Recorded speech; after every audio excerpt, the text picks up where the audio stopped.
Hello, and welcome to In Response, the Magic the Gathering debate show, where Josh Lee Kwai, myself, and sometimes special guests come in to debate hot topics in the world of Magic the Gathering. We've got a lot of great topics today, but before we get to them, let's take a look and see how we did last week in the polls. Josh? So topic number one from last week was the CEO letter called Making Moves.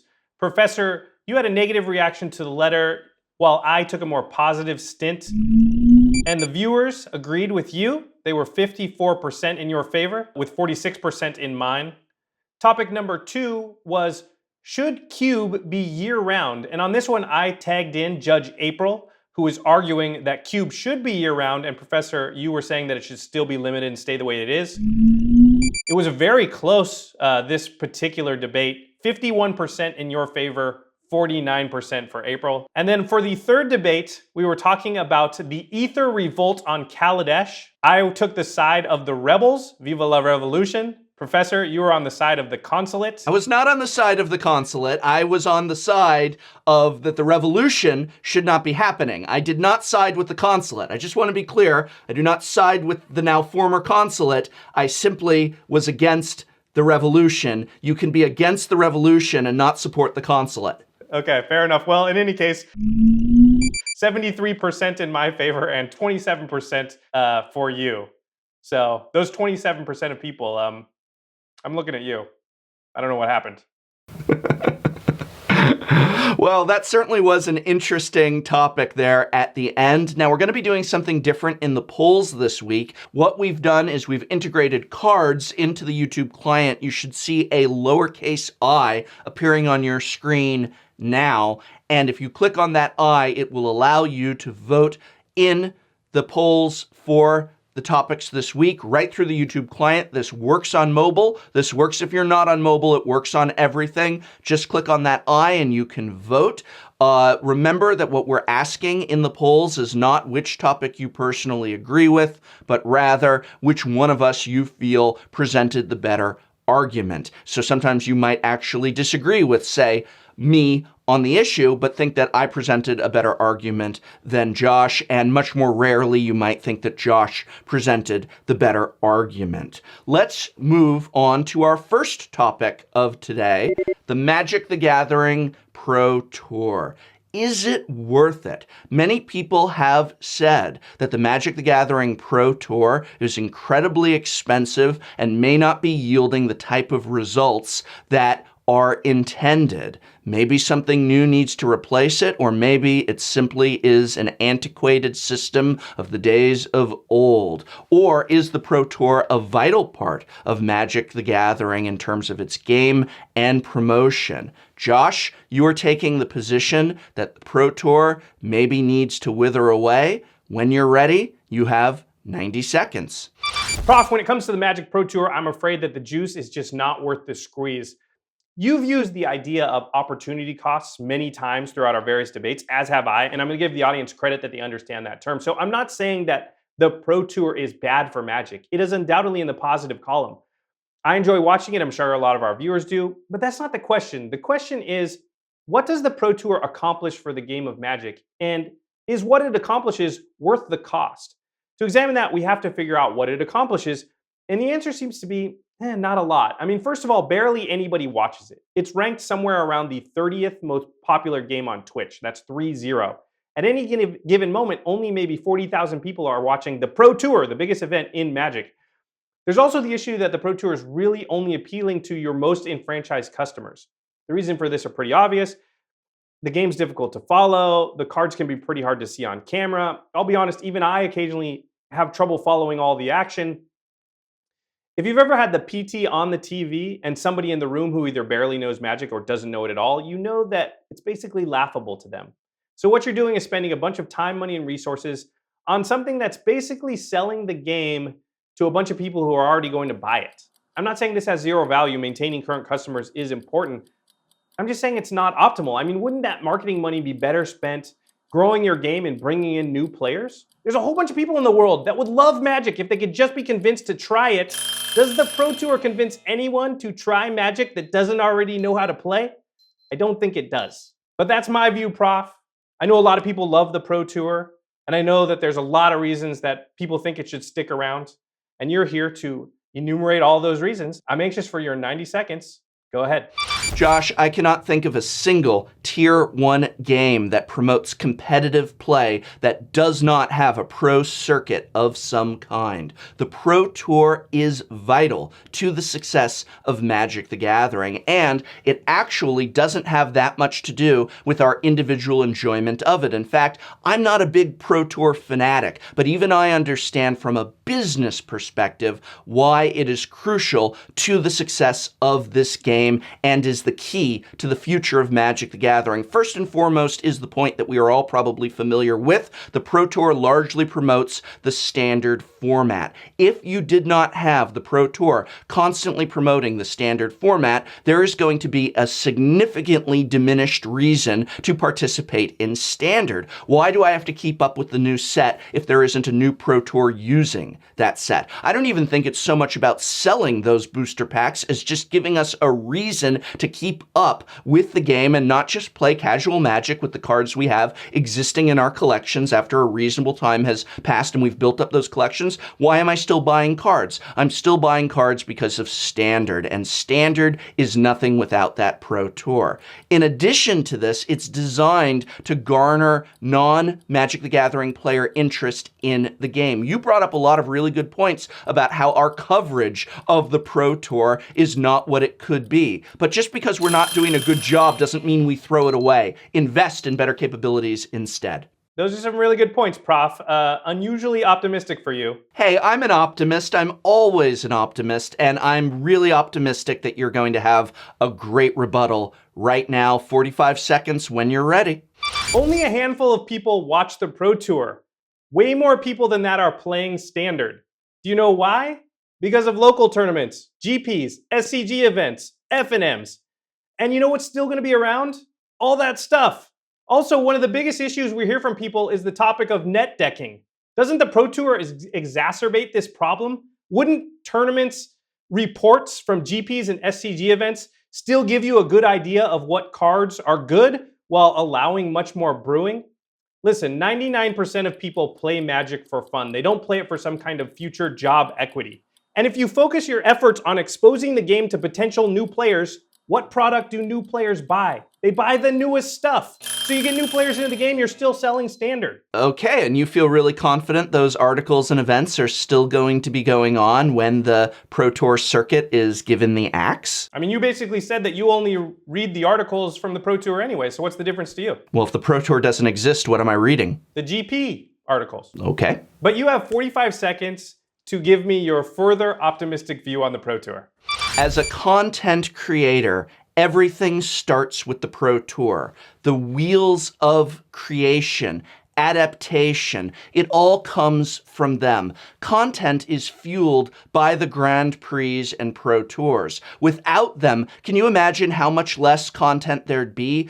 YouTube channels like our own, podcasts, blogs, everything that's talked about, written about, striving to improve decks, to see what the current strategy is. It all comes from the pros at the top. That's the way the system works. If we do not have this system in play, how are we promoting the game? And do you really believe that programs like our own, podcasts, blogs, that these promote the game? I do. Without a Pro Tour, there is none of it. I mean, you're talking to the wrong guy, because I have a Commander podcast and we'll go months without even saying the words pro and tour. Well, Commander is a fun format. It's a beast of a different color, as they say. Doesn't need the Pro Tour to be healthy. Okay. Well, that's your opinion, but we'll see what people say when they vote by clicking on that I. Yeah. Okay. Well, I'm losing this one. But moving on to topic number 2. This is a big one too, a hot button issue. It's MTG finance. So a lot of people say that MTG finance is ruining the game, while MTG financiers and even non-financiers will say, no, it's actually a healthy part of the ecosystem and it's necessary for the game to continue to exist the way that it does. Now, this is not a topic in which I am an expert. I do have opinions, but I thought it'd be better in this case to bring in somebody who is very much an expert. I'm talking about Rudy from Alpha Investments. Rudy, come on in. Thank you, Josh. It is a pleasure to be here. I really appreciate you giving me this opportunity. All right, Rudy. Well, as our guest, you get to choose whether you go first or I do. What's it going to be? Professor, I'm going to let you go first. I definitely want to hear what your side of the story is so I can discuss it. Well, the first thing that I want to be perfectly clear on is that I am not saying that Magic the Gathering cards shouldn't have value. This is a collectible card game after all, and if every single Magic card was worth 10 cents, or this was like a living card game where we all had exactly the same cards, I feel this would destroy the game of Magic altogether. My problem is with investors, people who treat Magic the Gathering cards and collectibles like a stock market, where they can literally push a button and do buyouts of cards. And these cards that they're buying out are cards that we need to play the game. So when a new standard deck becomes a top deck, whatever the key and critical cards in that deck are, shoot up in value and shoot up in price, not just because every Magic player is trying to get them. Every Magic player isn't trying to get them. People don't all play standard. People don't all play that one standard deck, but because investors have targeted these key cards, bought them out, and changed the prices through doing so. And that change is for the worse of players. MTG finance is the sort of thing where we are buying cases and cases of sealed boxes of Magic the Gathering with no intent of opening them up to play, but just hoarding them until such a time when they can be individually sold off at inflated prices. And this is bad for players, bad for the game. All right, those are some real good points, Professor. I can completely understand where you're coming from. I can appreciate that perspective, but I have a whole different opinion for you. All right. Well, Rudy, at your ready, you have 90 seconds to let us hear your side of the story in terms of MTG finance. Thanks, Professor. I really appreciate your perspective, but I really have a completely different opinion on it. The secondary market, specifically when it comes to newer cards, I feel is very imperative. It's very important, and I don't think people recognize how important it is for the local game store, for the sales of new Wizards products, for the cards, and for even the people who are buying the packs, the individual player. They need to be able to buy packs that have value, that make them feel like they are collecting and putting their money that they are working hard for. They need to feel like it's going into something useful. While I completely agree with you about how the speculation and a lot of the buyouts are, especially with new cards in Standard, because that is a completely different animal versus an older reserved list card or older products that are not required for these type of tournaments or environments. So while you have two different areas, it is still extremely imperative. The one thing we all can agree on is we all want Magic to be around. It needs to be healthy. Everybody wants what's best for it. And we need to have a small degree of the investors, of the players, of the stores. Everyone has to work together. People get very upset with it. It is an emotional thing, but it is necessary. We need all of these pieces. No matter how you feel about it emotionally, it is something that is a required thing. That is the reason we're all still here today after so many years, because Magic is still strong. It is massive. It has grown to this because of how everybody feels about it. And all these parts have to work together. We cannot remove one piece of the market to make everybody else happy. Absolutely, Rudy. And one point I really want to comment on before I even offer my rebuttal is that no one here is trying to villainize people in terms of players, collectors, or MTG financiers. We do all want what's best for the game. Okay, Professor, it's your turn. 45 seconds. I want to hear your counterpoint rebuttal to that.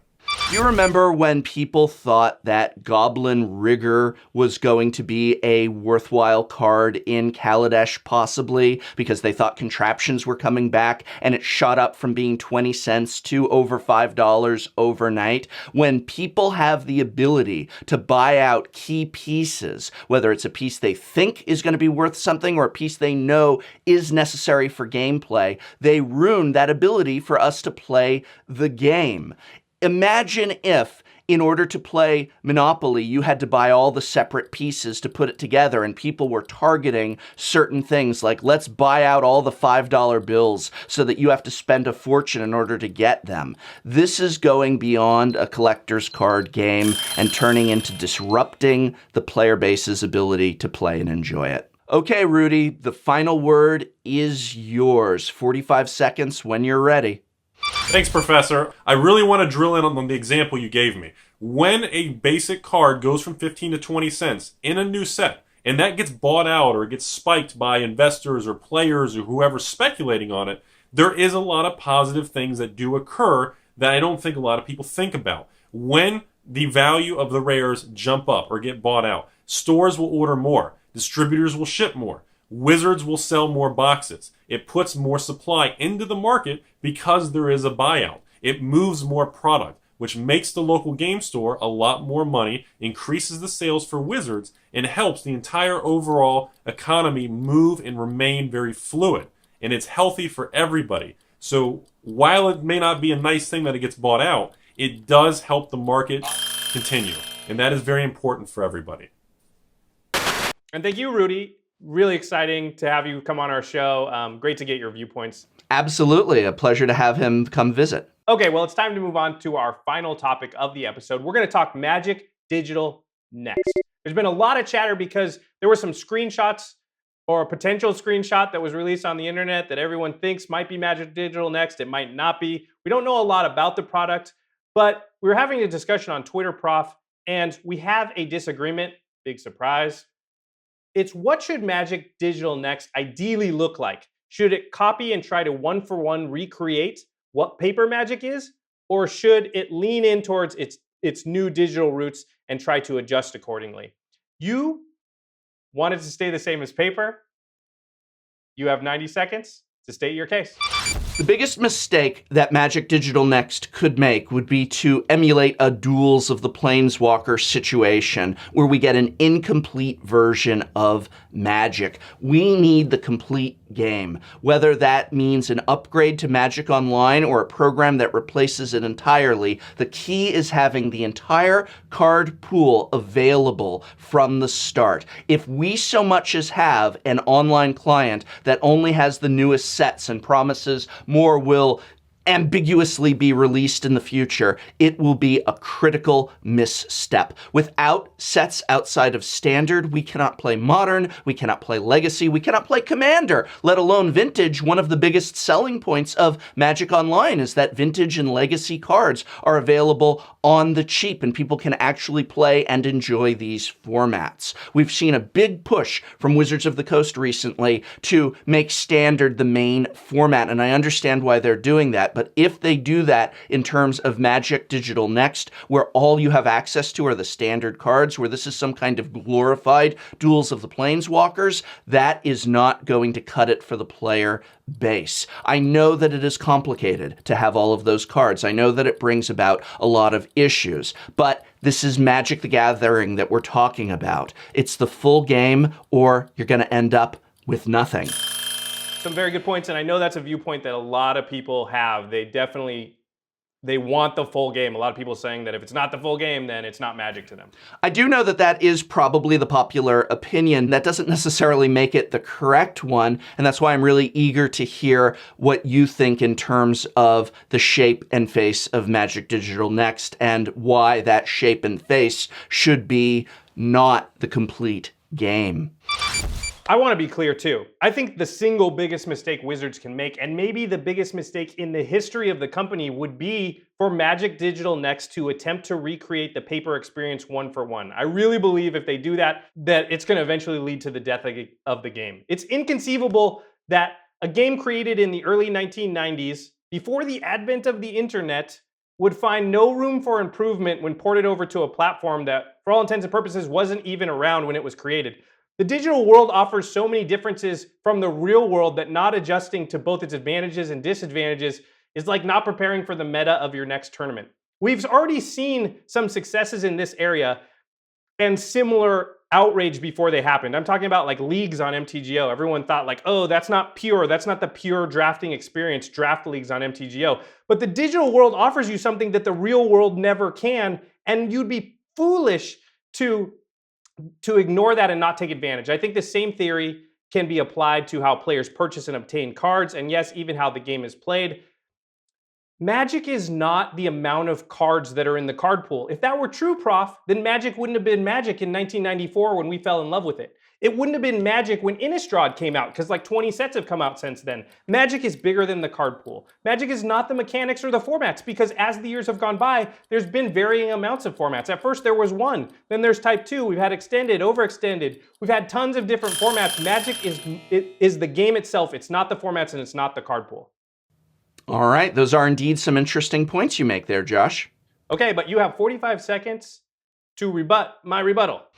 It's funny to hear you listing off all of those formats as evidence for only having possibly one or two formats on the new client or game or digital experience. Yes, we do have a plethora of formats to choose from. That is the strength of Magic. If Magic was only standard, you and your Commander podcast wouldn't be around because there's no Commander to play. Magic the game is why we are playing, and yet you are describing a limited version of Magic the game by limiting that card pool, by saying, no, this is the only way that you can play Magic, standard, for example, or limited draft, or whatever new system they work out. Working out a new format for the online experience, that's fine, but taking away existing formats, the way in which the game can and is played by players, would be the failure. I disagree that it would be the failure. You disagree that it would be the failure, and yet you said that Magic will die if they recreate the paper experience of Magic. If their on goal Magic is to Digital one-for-one Next. recreate Talk it, about then not yeah. You're not showing any faith in Magic the Gathering, the game. You're saying this is too old. Kids don't want to play this anymore. What kind of a position is that? I honestly am boggled by it. The point that you're taking is the same one that, let's say, Blockbuster Video took, or Borders, the bookstore, took. Digital devours analog. We've just seen it over and over. We have to adjust. It's just the way of the future. Yeah, that's absolutely correct, because, books, they're all gone now that we have whatever, What's the bookstore I guess what's DVDs. the bookstore that's still alive? The one that adjusted, and Barnes & Noble, which created an e-reader. What's the one that died? Borders, which did not. Yeah, but the medium, the books are around Yeah, of no course, matter and what games goes on. will be around. Movies, you say Blockbuster went out of business, but movies didn't stop getting made. Correct, but that's like saying games aren't going to die. I'm not saying games are going to die. Magic You're is saying a game. Magic is going to die if Magic the Gathering, as we know and love it today, is translated to the digital experience. Look, we're looking at a world where, in not the too far-flung future, everything's going to be digital. And people growing up now are just going to be more entrenched in the digital than they even are now. So if All right, Magic doesn't obviously, have a I strongly there, disagree, but you actually get the last word on this, Josh, and we've gone off topic. I hope people don't mind that, but it was real and how we feel, and, I think we should leave this in here on the final edit, because I do think it's important. We both want Magic to succeed, and we're getting passionate about it. Josh, the final word on this issue, and the final word, in fact, of this episode of In Response is yours. So what is your response? I want to address my point, which is not that everything should change and not that none of the formats should ever be available and it should be standard and limited forever. That's not what I'm saying at all. I think Magic just needs a new evolution point that begins now. Even when Magic Online, what we have now, began, it was standard only, because it is very difficult to take 15,000 cards and use the time and money and resources to code all of those cards and have it be what we want it to be. I fear if they do that, the pitfalls are going to be that they have to take away focus from other areas, like how good it works and how good it looks, and things that we really need to accomplish for the game to be strong moving into the future. So what I'm saying is we start with limited and standard, and yeah, all those cards are already designed and exist. It's not like they can never come into play. I just don't think they can try and be like, right when we start, right from the get-go, we're Magic, exactly as it is in paper. That just makes no sense to me. That's going to kill it. All right. Well, you know what? We did get a little heated there. I don't know that it was heated so much as we were just very much in disagreement with one another. I want to say that I really do appreciate being able to hear and see your viewpoint. And even though I feel that mine has more merit in the long run, I am better for having heard it. And so that's part of what this is all about. Thank you for sharing your viewpoint with us, Josh. And I hope you appreciated mine. I know that I'm arguing with an English professor that in 50 years there's not going to be books on anybody's shelves, so I'm probably not going to win that one. Former English professor. Good point, but From a community college, adjunct, majored in creative writing. Look, it's easy to knock me over in a debate. I was giving you respect for it. I respect it. I love books. Well, I love being able to come here together with you each week or every other week and be able to debate these interesting topics. Let us know in the comments below what you would like to see us debate next. We take all our topic ideas from the comments, so please, please, please let us know, post below, and vote in the polls above about who you think had the stronger argument for each of the topics. I also want to take this opportunity to thank our special guest this week, Rudy of Alpha Investments. Rudy, can you please tell everyone where they can find you? Thanks, Professor. I'm Rudy from Alpha Investments. I have a YouTube channel on here. You can find it just by typing in Alpha Investments. I'm the crazy guy who's trying to just pretty much tell people how it is, but at the same time, finance is boring, numbers are boring. We have to make entertainment, we have to make it fun so we can all actually enjoy our hobby. So again, thank you for having me on the show, Professor and Josh. I really appreciate it. A real pleasure, friend. And Josh, where can people go to find you? And is there anything you'd like them to check out in particular? Plug away. You can find me on Twitter at Josh Lee Kwai. You can find my podcast, as always, The Command Zone. You know by now where to find that. We do have a new episode of our series Game Nights coming out very soon after this video releases, so head on over and check that out as soon as it's released. Josh, I really love Game Nights. I think you're really revolutionizing how a long game like Commander can be shown and viewed, because that's really always been a tough thing, and I love what you're doing with Game Nights. Can I come on an episode? It's funny you should ask that, Prof. Yes, you can. Let's make that happen. All right. Let's do it. And of course, you can find me here where you are right now. So you found me, but please hit that subscribe button or the little bell next to the subscribe button. Hit that like button. That would help a lot. And be sure to check out our sponsor, Card Kingdom, via the affiliate link shown below and shown on the end slate. Thank you all for joining us this week in Response, and I will see you in just a few weeks when once again we resolve. And this program was made possible thanks to a sponsorship from Card Kingdom, as well as the Patreon support of viewers such as you. So thank you.